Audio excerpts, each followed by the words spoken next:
নমস্কাৰ সকলোকে মিতালীছ ব্লগলৈ আকবাৰ স্বাগতম জনাইছোঁ।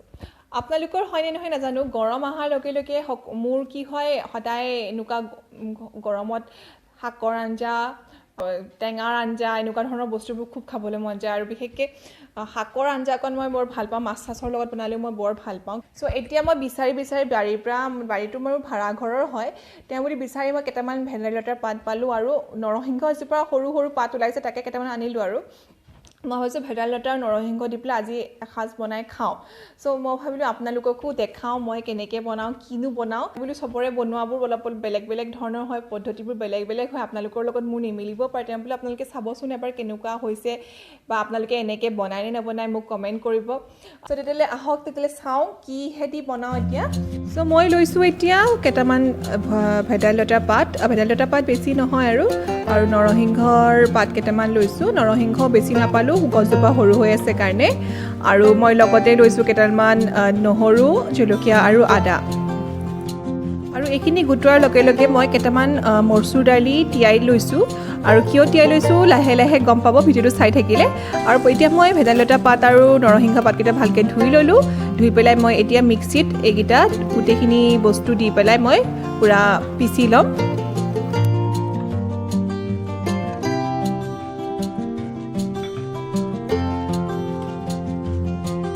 এয়া মোৰ পিচা হৈ গৈছে। আৰু পিছাৰ পিছত মই যিখিনি পেষ্ট ওলাই সেইখিনি মই ধুনীয়াকৈ দুটা পাত্ৰত ছেপাৰেট কৰি ল'ম, অলপ দুটাতে লৈ ল'ম, কাৰণ বেছি পেষ্ট নহয়, অলপহে ওলালে মোৰ। এতিয়া মই এখন পেনত মাছ টুকুৰা ভালকৈ ভাজি ল'ম। মই এতিয়া মোৰ ঘৰত আছে আজি শ'ল মাছ, চ' শ'ল মাছেদিয়েই মই বনাম। শ'ল মাছেদি ভেদাইলতা খাবলৈ বৰ ভালেই লাগে। মাছখিনি ভাজি থকা সময়তে মই যিখিনি ছেপাৰেটকৈ মই পেষ্ট লৈছিলোঁ, সেই পেষ্টখিনিৰ লগত মই অলপ বেচন মিক্স কৰি লৈছোঁ। আৰু এইখিনি বেচন মিক্স কৰি মই ধুনীয়াকৈ এটা পকৰি বনাম, ভেদাইলতা পাতৰ যিটো আমাৰ বৰ বুলি কওঁ। এতিয়া মোৰ ভেদাইলতা পেষ্টখিনিত নিমখ অলৰেডি দিয়াই আছে, আৰু বেছি নিমখ নিদিলেও হ'ব। এতিয়া মই পেষ্টটো বনাই পেলাই মই কেৰাহীত তেল গৰম কৰিব দিছোঁ। আৰু এতিয়া মই এনেকৈ এটা এটাকৈ মই যিখিনি বৰখিনি দি যাম। আপোনালোকেও চাগে নিশ্চয় এনেকৈয়ে বনায় মোৰ নিচিনাকৈ। আৰু যিসকলে ভেদাইলতা পাতৰ বৰ খাই পোৱা নাই, মোৰ মতে তেওঁলোকে নিশ্চয় এইটো ট্ৰাই কৰিব পাৰিব, কাৰণ এইটো একেবাৰে সহজ হয় আৰু খাবলৈ বহুতেই টেষ্টি হয়। মোৰ মানুহজনৰো বৰ প্ৰিয় এইটো, মই প্ৰায়ে বনায়ে থাকোঁ।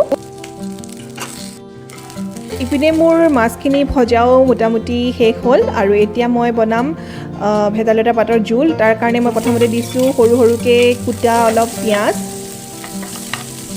পিঁয়াজখিনি ভালকৈ ভাজি ল'ব লাগিব তেলত। তাৰপিছত মই দিলোঁ অলপ হালধি, আৰু ভালকৈ আকৌ এবাৰ মিক্স কৰি ল'লোঁ।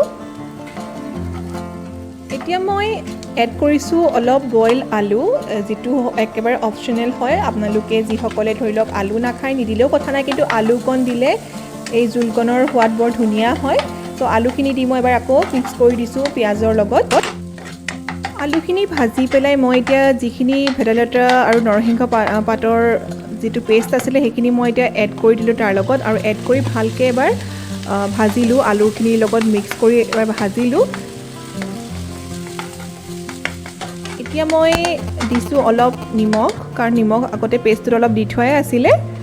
আৰু এতিয়া মই লাহেকৈ গোটেইখিনি অলপ পানী এড কৰি দিলোঁ।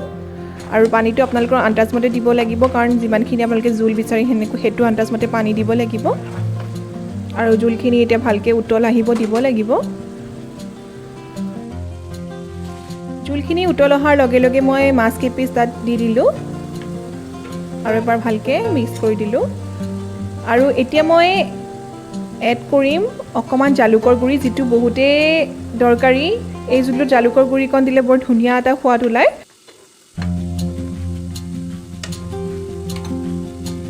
এই জোলখিনি বনাওঁতে মই কোনো ধৰণৰ ইয়াত ঢাকনা মৰা নাই, পূৰা মুকলিকৈ মই বনাইছোঁ। আৰু এয়া মোৰ চব পূৰা উতল আহিছে, আৰু মোৰ জোলখিনি অলমষ্ট হৈ গ'ল।